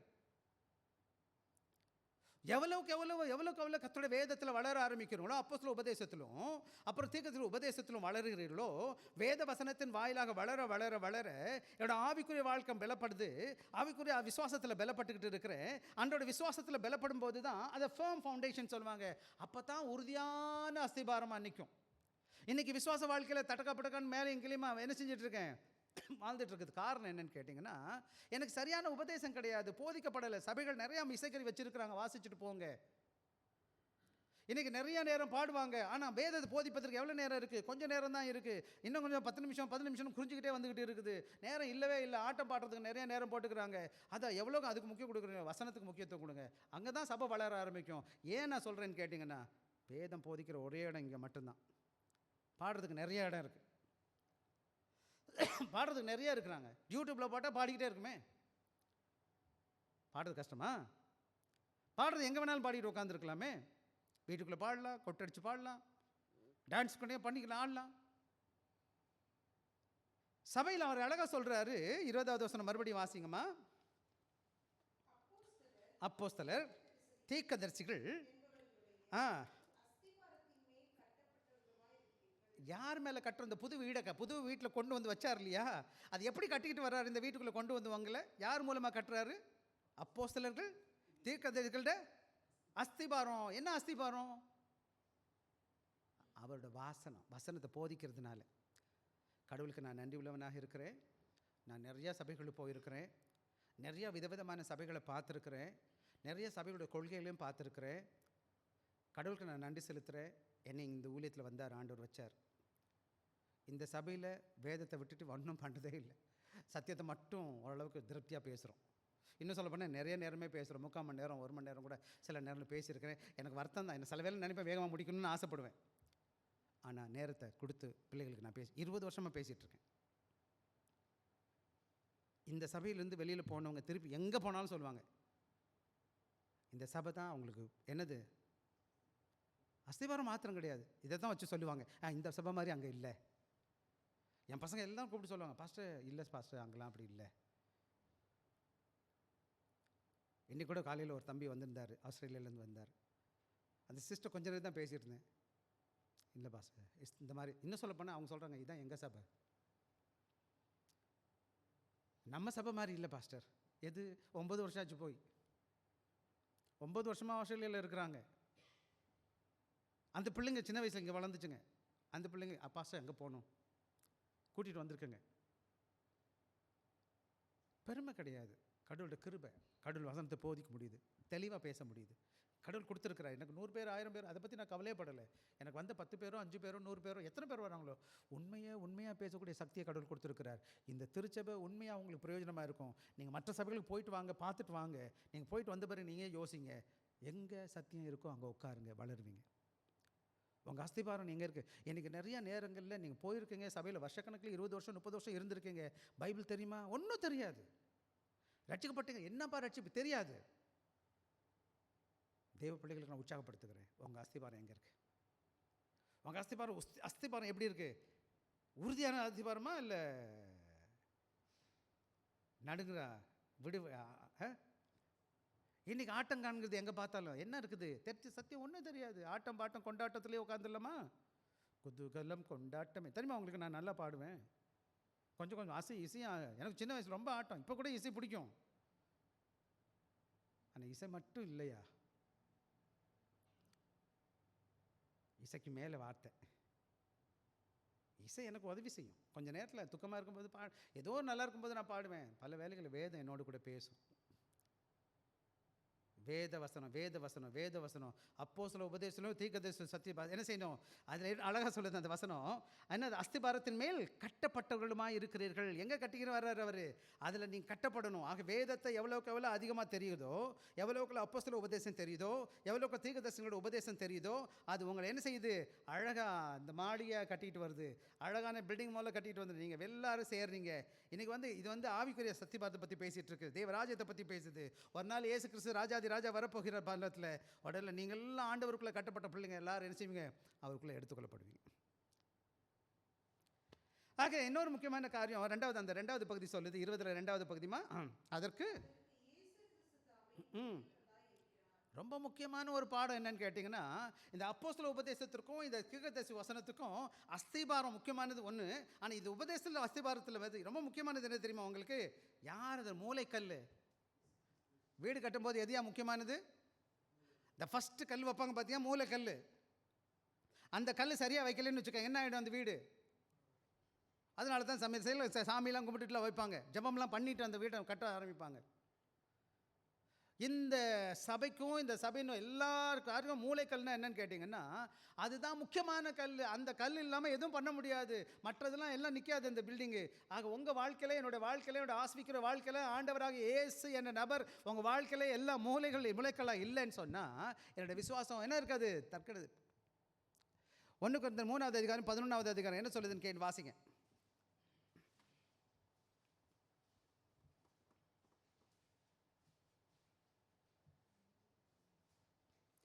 1 கொரிந்தியர் 3 போடப்பட்டிருக்கிற அஸ்திபாரமாகிய இயேசு கிறிஸ்துவை அல்லாமல். ஆக அப்போஸ்தலர் வர்றாங்க, தீர்க்கதரிசி வருகிறாங்க, அவங்க அஸ்திபாரம் போடுறாங்க. இந்த இசைவான கட்டடம் இருக்குது பார்த்தீங்களா, இந்த ஸ்ட்ரக்சர் இருக்குது பார்த்தீங்களா, இந்த பில்டிங் வருது வச்சுக்கோங்க. அதில் என்ன இருக்கணும்? சரியான மூளைக்கல் இருக்கணும், சரியான அஸ்திபார கல் வேணும். அந்த மூளைக்கல் யாருன்னு கேட்டால், முக்கியமான மூளைக்கல் ஆண்டவராக இயேசு மாத்திரம். ஆக நீங்களும் நான் நல்லா புரிஞ்சுக்கணும், இந்த சபை யார் மேலே கட்டப்பட்டிருக்குன்னு கேட்டிங்கன்னா, ஆண்டவராக இயேசு கிறிஸ்துவின் அஸ்திபாரத்தில், மூளைக்கல்லான இயேசு கிறிஸ்துவில் அப்போஸ்தல உபதேசத்துலேயும் தீர்க்கதரிசி உபதேசத்துலையும் மேலே கட்டிருக்கு. அப்போ என்னோடய விசுவாசம் உறுதியாக இருக்கணும்னா, என்னோடய வீடு ஸ்ட்ராங்காக இருக்கணும்னா, என்னோடய ஆவிக்குரிய வாழ்க்கை பலனுள்ளதாக காணப்படணும்னு கேட்டிங்கன்னா, இயேசு கிறிஸ்துவின் மேலே, இயேசு கிறிஸ்துவ மூளைக்கல்லின் மேலே அப்போஸ்தல உபதேசத்தில் தீர்க்கதரிசி உபதேசத்தில் என்ன செஞ்சுருக்கணும்? நான் இசைவாக கட்டப்பட்டுக்கிட்டே வரணும். இன்றைக்கி உங்கள் விசுவாச வாழ்க்கை எப்படிப்பட்டதாக இருக்குது? ஆக நேரமாக இல்லை, அதனால் போயிடுறேன் நான். ஆக தொடர்ந்து தேவனால் வெளிப்படுத்தப்பட்ட இந்த வேத வசனத்தை தயவு செய்து நான் உங்களுக்கு சொல்லித்தரேன். இங்கே நிறையா சபைகளில் பல வேலைகளை கற்றுக்கொள்ளலை. நீங்கள் ரொம்ப வருஷம் சபையில் இருப்பீங்க, பைபிளில் என்ன சொல்லுதுன்னு உங்களுக்கு சரியாக தெரியாமல் இருக்கலாம். எடுத்து வாசிங்க, கற்றுக்கொள்ளுங்கள். இது இந்த வேத வசனத்தில் சொல்லப்பட்ட வேத வசனத்தினால என்னோட சபையும் சபையின் ஊழியங்களும் கட்டப்பட்டிருக்கு. எந்த சபைக்கு நீங்கள் போனாலும் இந்த சபையில் அவங்க போதிக்கல, இந்த வசனத்தை விட்டுட்டு ஊர் கதை உலக கதை பேசுகிறான்னு போகாதீங்க, நேரத்தை வீணாக்குறீங்க. இப்போ நானுமே இங்கே உட்காந்துட்டு இதை விட்டுட்டு நான் ஏதாச்சும் சொன்னீங்கன்னா எந்திரிச்சு வீட்டுக்கு போயிடுங்க. உங்கள் நேரத்தை வீணாக்குறீங்க, என் நேரத்தை நான் உங்களுக்கு வீணாக்கிட்டு இருக்கேன். வசனத்தை போதிக்கிற ஒரு திருச்சபையில் காணப்படும். ரொம்ப முக்கியமானது என்னன்னு கேட்டிங்கன்னா, இயேசு கிறிஸ்துவே இந்த பில்டிங்க்கு அஸ்திபாரம் மூளைக்கல்லாக இருக்கிறார். இயேசு கிறிஸ்து இல்லாமல் சபை கிடையாது. சபை யாருடையது? இயேசு கிறிஸ்து சபை. ஏன்? அவர் தான் தலைவர். அவர் தான் இந்த சபைக்கு ரத்தத்தை சிந்தி ஜீவனை கொடுத்து என்ன செஞ்சுக்காரு? அவர் கிரயமாக வாங்கியிருக்கிறாரு. நீங்களும் நான் யாருடைய பிள்ளைங்க? அவருடைய பிள்ளைகளாக இருக்கிறோம். அவருடைய அஸ்திபாரத்தில், அவருடைய வார்த்தையின் மூளைக்கல்லாகி அவர் மேலே தேவனுடைய வார்த்தை அப்போஸ்தலர் தீர்க்கதரிசி மூலையில் என்ன செய்யணும்? நான் கட்டப்பட்டுட்டு வரணும். என்ன சொல்ல போனால் எல்லாமே இயேசு கிறிஸ்து சொல்லப்பட்ட காரியங்களை பொறுத்து என்ன செய்யணும்? ஒன்றோடு ஒன்று இசைவாக இணைக்கப்பட்டிருக்க வேண்டும். யார் இயேசு கிறிஸ்துவ குறித்து தவறாக பேசினாலும், எந்த சபை பேசினாலும் அது ஆரோக்கியமான சபை கிடையாது. அப்போஸ்தல உபதேசமும் தீர்க்கதரிசி உபதேசம் ஒரு பற்றி தான் பேசுது. ஆண்டவராக இயேசு கிறிஸ்துவே ரட்சகர், அவர் ஒருவர் தான் இந்த உலகத்தில் மீட்கும்படி வந்திருக்கிறார், அவர் உங்களுக்காக ஜீவனை கொடுக்க வந்தவர். அதை பற்றி தான் முழு வேதம் பேசிகிட்டு இருக்கு. எனவே இன்றைக்கி எல்லா காரியங்களும் நீங்கள் பேசுனீங்களாலும் இந்த சபை அஸ்திபாரம் எங்கே இருக்கணும்? இயேசு கிறிஸ்து என்ற மூளைக்கல்லாகி அவர் மேலே கட்டப்பட்டிருக்கோம். எனவே நானும் நீங்களும் என்ன செய்யக்கூடாதுன்னு கேட்டிங்கன்னா, பாரம்பரியத்தை சபைக்கு கொண்டு வரக்கூடாது. அப்போஸ்தல உபதேசம் தீர்க்கதரிசி இயேசு கிறிஸ்து தான் மூளைக்கல், அப்படி தானே பார்த்தோம். எங்கள் தாத்தா சொன்னது இல்லை, அவர் சொல்கிறாரு, இந்த இவர் சொல்கிறாரு. எந்த மனுஷன் சொல்கிற பேச்சும் உள்ளே கொண்டு வரக்கூடாது. எனக்கு பிடிக்காதது, எனக்கு பிரச்சனை வர்றதுக்கே காரணம் நான் இதெல்லாம் ஏதாச்சும் கொண்டு வந்தால் எனக்கு ரொம்ப கரெக்டாக இருக்கும். அப்புறம் இது பிடிக்கலன்னா அவங்களுக்கு பிடிக்காது. ஏன்னா நான் என்ன சொல்கிறேன்னா அவனுக்கு புரிய மாட்டேங்குது. உலக தந்திரங்களை கொண்டு வராதிங்க. இன்றைக்கி பெரிய பிரச்சனை என்னன்னு கேட்டிங்கன்னா, உலகத்தில் நடக்கிற காரியத்தெல்லாம் தூக்கிட்டு வந்து இங்கே போட்டுக்கிருக்காங்க. வசனம் இவ்வளோ தெளிவாக இருக்குது. எனக்கு இந்த வசனத்தை ஒழுங்காக படிச்சிங்கன்னா இந்த வசனம் ரொம்ப தெளிவாக பேசுது. வசனம் தெரியாதவனுக்கு எவன் சொன்னாலும் அதெல்லாம் கொண்டு வந்து எங்கள் சர்ச்சில் நாங்கள் இப்படி தான் பண்ணுவோம், அவர் பண்ணுறாரு, இவர் பண்ணுறாரு, எவர் பண்ணுறாரு, எவர் எப்படி வேணும் போகிறார், இது என்ன சொல்லுது அது செய். இது யார் சபை? உங்கள் சபையா அவர் சபையா? நம்ம ஆளுங்க என்ன கூட கிடையாது. ஆண்டவர் ஒரு நோக்கத்தோடு உங்களை கொண்டு வந்திருக்கிறார். இந்த சபையை அவருக்கு மையமானதை வச்சு நம்ம செய்யணுமே தவிர, அவரோட நோக்கம் ஒன்று இருக்குது. உங்களெல்லாம் இசைவாக கட்டி அவரோட தேவன் ஆலயம் மாற்றி அவர் தேவநாம மகிமைப்படுத்துறது அவரோட நோக்கமாக இருக்கிறதுனால அவர் சபைக்கு கொண்டு வந்திருக்கிறார் என்னையும் உங்களையும். ஆக இதுக்குள்ளே என்னை வச்சிருக்கிறாருன்னா எப்படி நான் செய்யணும்? அவருக்கு பிரியமாக செய்யணுமே தவிர, இன்றைக்கி மனிதர்களுடைய பாரம்பரியத்தினாலேயோ அல்லது எல்லா விதமான உலக ஞானத்தினாலேயோ அல்லது என்னோட உணர்வுனாலேயோ, சில வேளை எனக்கு அது பிடிக்குது எனக்கு பிடிக்குது, உங்கள் பிடிக்கிறதுலாம் எங்கள் கதைக்கு கொண்டு வராதீங்க. ஆண்டவருக்கு என்ன பிடிக்கும்னு கேளுங்க. அப்போ எனக்கு கேட்டிங்கன்னா எனக்கு நிறையா பிடிக்கும், என்னென்னமோ அது பிடிக்கலாம் வச்சிடலாமா? அப்போ உங்களுக்கு என்ன பிடிக்கும் அதை வச்சுக்கலாமா? உங்களுக்கு பிடிக்கிறதுலாம் எங்கள் கதைக்கு வரக்கூடாது. அவருக்கு என்ன பிடிக்குமோ அதை மட்டும் செய்யணும். ஆக இன்றைக்கி நீங்களும் நானும் நம்ம யோசித்து பார்க்கணும். என்னோடய விசுவாச வாழ்க்கையில் ஆண்டவர் சொன்னதை செய்கிறேன்னா அப்போஸ்தலன் சொல்கிறேன்னான்னு பாருங்கள். எல்லாத்துக்கும் மேலே என்றைக்கு ஆண்டவரோட வார்த்தை மாத்திரம் இருக்குதோ அப்போல்லாம் நமக்கு வேற்றுமையாக வராது. நம்ம எல்லாம் ஒற்றுமையாக வருவோம். ஏன்னா எல்லாம் ஒரே காரியத்தில் உட்காந்துருக்கோம்ல. நம்முடைய பாரம்பரியம் வரும்போது, நம்முடைய சுய உணவு வரும்போது தான் சண்டை போட்டுட்டு உட்காந்துருக்கணும். அவர் சொன்னதை நானும் கேட்குறேன், நீங்களும் சொல்கிறேன். அப்போ நமக்கு எப்படி சண்டை வரும்? நம்மளாம் ஒற்றுமையாக வந்துடுவோம் இல்லையா? அடுத்த கதைக்கு வந்துடுவோம். 3வது வசனத்துக்கு வந்துடுவோம்ப்பா. 21. அவர் மேல் இசைவாய் இணைக்கப்பட்டு இன்னொரு முக்கியமான காரியம் என்னன்னு கேட்டிங்கன்னா, இங்கே என்ன பண்ணுறாருன்னு கேட்டிங்கன்னா, பில்டிங் மெட்டஃபர்னு சொல்லுவாங்க. பில்டிங்னா என்னது? கட்டடம், மாளிகை. 1 பேஜ் 2வது அதிகார வாசி.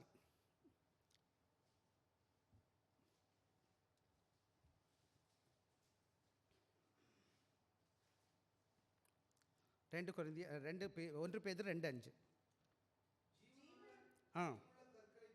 ஜீவனுள்ள கற்களைப் போல ஆவிக்கேற்ற மாளிகையாகவும்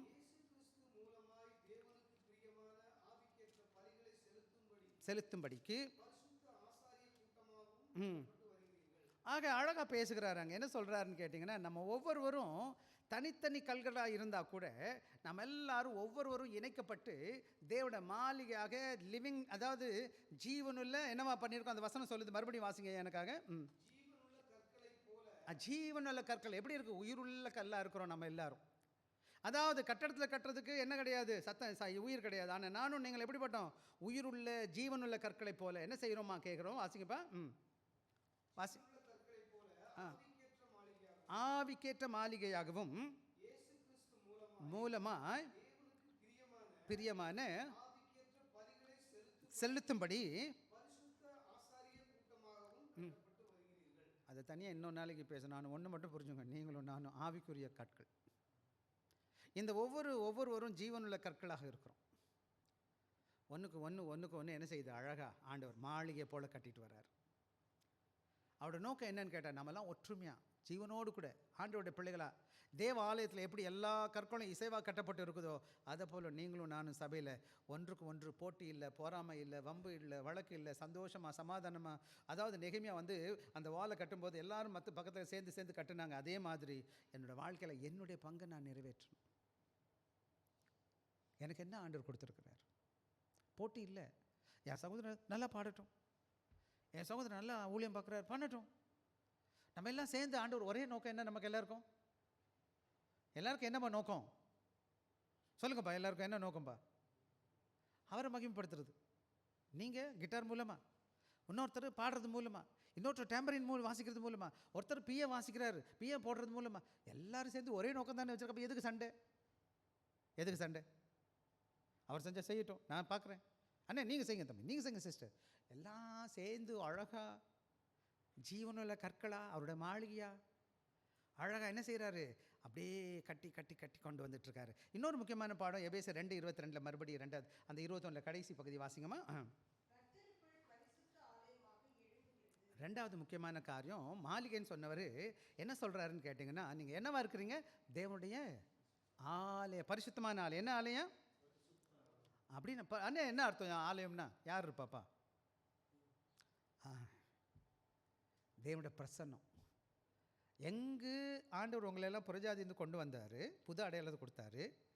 ஆண்டோட வேத வசனத்தை கேட்குறீங்க, அப்போஸ்தல உபதேசத்தையும் தீர்க்கதரிசி உபதேசத்தை கட்டி ஏசு கிறிஸ்துவ மூலைக்கல்லியாக ஏசு கிறிஸ்துவில் அழகாக மெருகேறி வந்துட்டுருக்கீங்க. ஆலயமாக, தேவாலயம், தேவனுடைய மாளிகையாக கட்டப்பட்டுருக்காரு. அந்த தேவாலயத்தில் யார் இருக்கிறாரு? யாருக்குள்ளே இருக்கிறாரு? ஏன் தேவாலயம்னு சொல்கிறாரு? உங்களையும் என்னையும் பார்த்து பரிசுத்த தேவாலயம்னு சொல்கிறாரு. அவர் எங்கே இருக்கிறாரு? பரிசுத்த ஆலயத்தில் தங்குறாரு. பரிசுத்த ஆலயம் எங்கே இருக்குது? நாம தான் அந்த ஆலயம். அவன் நமக்குள்ள யார் இருக்கிறா? Where is your God? Is in you. அவர் எனக்குள்ளே இருக்கிறாரு. எங்கேயோ போய் தேடாதீங்க. நான் ஏன் தேவாலயம் ஆலயம்? அவர் எனக்குள்ளே இருக்கிறதுனால அவருடைய தேவனுடைய ஆலயம். கர்த்தரோட நோக்கம் என்னன்னு கேட்டிங்கன்னா, நாம் எல்லாம் இந்த உலகத்திலேருந்து தனித்தனியாக பிரித்துக்கப்பட்டு நம்ம எல்லாம் ஒன்றா கொண்டு வந்து அவருடைய நோக்கத்திற்காக, நாம் தேவ சித்தத்தை செய்வதற்காக, அவர் தங்கி நம்மை தேவனை வகைப்படுத்துவதற்காக என்னை தேவன் தம்முடைய மகளாக மாற்றியிருக்கிறார். அவர் எனக்குள்ளே வாசம் செய்கிறவராக இருக்கிறார். அது மாத்திரம் கிடையாது. நேரம் ஆகுது, அதில் வேகமாக போகணும்னு விரும்புகிறேன். ஆக இங்கே நல்லா கவனமாக கவனிக்கணும். இந்த இது என்ன நடக்குதுன்னு கேட்டிங்கன்னா, இதெல்லாம் எப்படி நடக்குதுன்னு கேட்டால், அவருடைய கிருபையினால் அவர் கட்டி கொண்டுகிட்டே வந்துட்டு இருக்கிறார். அவர் எனக்குள்ள வாசம் செய்கிறார். எப்படி வாசம் செய்கிறார்? 22வது வசனம் வாசிச்சிருங்க எனக்காக. அவர் மேல் நீங்களும் ஆவியினாலே தேவ வாசஸ்தலமாக. ஆக இதெல்லாம் யார் எனக்குள்ள செய்கிறாருன்னு கேட்டிங்கன்னா, ஆண்டவருடைய ஆவியானவர் செஞ்சிட்டு இருக்காரு. என்னம்மா பண்ணிட்டு இருக்க? யாருமா பண்ற இந்த வேலையை? நான் வசனத்தை கேட்குறேன், கர்த்தருடைய வார்த்தையை கேட்குறேன். ஆண்டோட ஆவியானவர் என் கூட இடைப்பட்டு பேசிக்கிட்டே இருக்கிறார், எனக்குள்ளே கட்டிக்கிட்டே வர்றாரு. இப்போ பார்த்தீங்கன்னா எல்லாரும் சேர்ந்து ஆண்டோட ஆவியானோட கிரியை செய்ய செய்ய செய்ய செய்ய நான் கொடூரமாக இருந்தவன் ஆண்டோட அன்புள்ள மகனாக மாற ஆரம்பிக்கிறேன். எனக்கு சுயநலவாதியாக வாழ்ந்த நான் சுயநிலை இல்லாதபடி எல்லாரையும் நேசிக்க ஆரம்பிக்கிறேன். இந்த திருச்சபை எப்படி மருதுன்னு கேட்டிங்கன்னா, ஆண்டோட ஆவியானவர் கிரியை செஞ்சுக்கிட்டே இருக்கிறாரு. இந்த சபை எப்படி செய்யுது? அவருடைய வாசஸ்தலமாக மாறுது. எப்படி பாருங்கள், வாசஸ்தலம்னா என்னமா அர்த்தம்? வாசஸ்தலம்னா என்ன அர்த்தம்? சாங்சுரின்னா என்ன அர்த்தம்? சரணாலயம்னா என்னமா அர்த்தம்? சரணாலயம் தெரியுங்களா? சரணாலயம் தெரியுங்களா? என்னம்மா வாசஸ்தலம்? சரணாலயம்னா என்னமா அர்த்தம்? இந்த உலகத்தில் குடிகாரன், ஐயோக்கன், திருடன், கொலைகாரன் எவனுக்குமே இடம் இல்லை எங்கே போய் தங்குறதுக்கு. இங்கே வர்றான் அவன் சரணடைகிறதுக்கு, ஆண்டோட சமூகத்துக்கு வர்றான், ஆண்டவர்கிட்ட வர்றான். அங்கே வந்த உடனே அவனுக்கு நிம்மதி கிடைக்குது, சந்தோஷம் கிடைக்குது. ஏன்னா அதுக்கு முன்னாடி வந்தவங்களாம் விடுதலையோடு காணப்படுறாங்க. இது இப்போ என்னாச்சு? வரும்போது ஹாஸ்பிட்டல் மாதிரி இருந்துச்சு, இப்போ அற்புதமான ஆண்டோட தேவாலயமாக மாறிச்சு. தேவனுடைய பிள்ளைகள் தங்குற இடமா போச்சு. தேவன் அங்கே தங்கி இருக்கிறார். இதற்கெல்லாம் கிரியை செய்கிறது யாருன்னு கேட்டால், ஆவியானவர் எனக்குள்ளே கிரியை செய்து கொண்டு இருக்கிறார். ஆக நான் ஆண்டோட மகனாக இருக்கிறதுனால ஆண்டோட திருச்சபை எப்படி இருக்குது? ஆண்டோட பிரசன்னத்தை உணர முடியும், ஆண்டோட பிள்ளைகளுக்கு ஆசீர்வதிக்க முடியும்.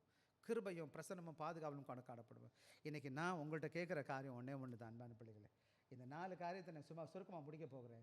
நான் புது மனுஷன், ஆண்டவருக்குள்ளே ஆண்டவருடைய வீட்டில் இணைக்கப்பட்டு இருக்கிறேன். ஆண்டோட ரட்சிப்பில் நான் கட்டப்பட்டு இருக்கிறேன். என்ன பண்ணியிருக்கேன்? ஆண்டோட ரஸ்திபார உபதேசத்தில் வளர்ந்துக்கிட்டு இருக்கிறேன். ஆண்டவராக இயேசு கிறிஸ்து என்ன செய்கிறேன்? எனக்கு மூலைக்கல்லாக இருக்கிறார். அது மாத்திரம் கிடையாது, அழகான மாளிகையாக தேவாலயமாக கட்டப்பட்டு இருக்கேன். இதெல்லாம் யார் எனக்குள்ளே செய்கிறாருன்னு கேட்டால் 22வது வசனம், அவர் மேல் நீங்களும் ஆவினாலே தேவனுடைய வாசஸ்தலமாய் கூட்டி கட்டப்பட்டு வருகிறீர்கள். ஒவ்வொரு நாளும் ஆண்டவர் என்னை செதுக்கி செதுக்கி செதுக்கி அவர் எப்படி கொண்டு வர்றாரு தெரியுமா? இயேசுவை போல மாற்றிக்கிட்டு இருக்கார். எப்படி மாறுறேன்? நான் மாறிட்டு இருக்கேன் தெரியுமா உங்களுக்கு? எப்படி மாறிட்டு இருக்கேன்? வெளியிலையா உள்ளையா? உள்ளுக்குள்ளே இயேசு போல மாறிட்டுருக்கேன். என்னை பார்க்கும்போது ஏசாமிகிட்ட பேசின மாதிரியே இருக்கும். என்கிட்ட பேசும்போது உண்மையாகவே இயேசு பிள்ளைங்களாம் இப்படி தான் இருப்பாங்களா? இன்னொன்று நான் உங்களுக்கு சொல்ல விரும்புகிறேன். இந்த உலகத்தில் கடவுளை அறியாதவங்க நிறைய பேர் இருக்கிறாங்க. ஆனால் இயேசு பற்றி நிறைய கேட்டிருக்காங்க. அவங்களுக்கு பைபிள் என்ன சொல்லியிருக்குன்னு தெரியாது. ஆனால் உங்களை பார்க்கும்போது நீங்கள் நல்ல ஆவிக்குரிய கிறிஸ்தவனாக வாழ்ந்தீங்கன்னா அந்த இயேசுவை உங்கள் மூலமாக பார்ப்பாங்க. நீங்கள் இயேசுக்கு பிரதி. இன்றைக்கி நிறைய பேர்களை சபைக்கு வரும்போது கிறிஸ்தவனாக இருக்கிறோம், சபையை விட்டு வெளியில் போன பிறகு வேறு யாரோ மாறிடுறோம். நேரம் ஆயிடுச்சு, வாங்க நம்ம போயிடுவோம். ஆக இன்றைக்கி நல்ல வேலையில் நான் என்ன சொல்லுவேன்னா, ஆவியானவர் உங்கள் நோக்கத்தோடு சபையில் வச்சுருக்கிறேன். ஆக ஒரு சில காரியங்கள் சொல்லிக்கிறேன். நம்ம சபைக்குள்ளே ஒற்றுமையாக இயேசுக்குள்ளே காணப்படணும். அது மாத்திரம் கிடையாது, இந்த உலகத்தில் ஆண்டோட வார்த்தை தான் அஸ்திபாரம் அன்பான பிள்ளைகளே. அது மாத்திரம் கிடையாது, நம்மளோட ஆவியானவர் எனக்குள்ளே உங்களுக்குள்ளே வேதம் செய்கிறவராக இருக்கிறார். இங்கே நான் வெறும் சத்தம் போடுற வார்த்தை சும்மா நான் பேசிட்டு உட்காந்துருக்கிறேன். ஆனால் எனக்கிட்ட இல்லை சக்தி. ஆண்டோட ஆவியானவர் உங்களுக்குள்ளே பேசிகிட்டு இருக்கார், கிருபை செய்துட்ருக்கார். ஆண்டோட வசனத்தை கேட்குற நீங்கள் இந்த மனதில் சித்தி யோசிங்க, கேளுங்க. கேட்குறது மாத்திரம் பட்டாது, இறுதி கொண்டு வந்து உணருங்க. உணர்ந்து மட்டும் பத்தாது, அதை செய்ய முயற்சி செய்யுங்க. அது உங்களுக்கு ஆசீர்வாதத்தை கொடுக்கும். எல்லாத்துக்கும் மேலே நான் ஒரு சில காரியங்களை சொல்லுவேன். Be on the firm foundation. ஆண்டோட உறுதியான அஸ்திபாரத்தில் காணப்படுங்க. அப்புறம் சபைக்குள்ளே நீங்கள் முயற்சி செய்யுங்க. எந்த காரணத்துக்கு பிசாசானுக்கு இடம் கூடாதீங்க. பிரச்சனைகள் வரும், மனபாரங்கள் வரலும். பிசாசானுக்கு வேலையே நமக்குள்ள ஒற்றுமையை குலைப்புறதுக்கு தயவு செய்யாதீங்க. அது மாத்திரம் கிடையாது, என்னோடய வாழ்க்கையில் மூளைக்கல்ல ஆண்டவராக இயேசு கிறிஸ்து தவிர ஒன்றுமே கிடையாது. Active participate in God's work. முடிஞ்ச மட்டும் உங்களால் முடிஞ்ச மட்டும் வாங்க. என்ன செய்ய முடியுமோ பங்கு கொள்ள பாருங்கள். கடவுள் உங்களை கைவிட மாட்டார்.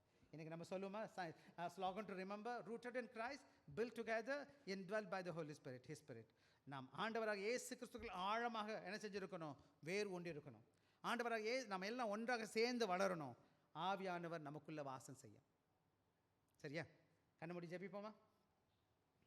கிருபையும் இரக்கம் நல்ல தேவனே, இந்த வேளைக்காய் நன்றி. தொடர்ந்து மீதியான காரியங்களை பொறுப்பேற்றுக்கொள்ளும். எங்களோடு ஈடுபட்டு பேசியதற்காக ஸ்தோத்திரம். இயேசு கிறிஸ்துவின் இனிய நாமத்தில் கேட்கிறோம் நல்ல பிதாவே, ஆமென்.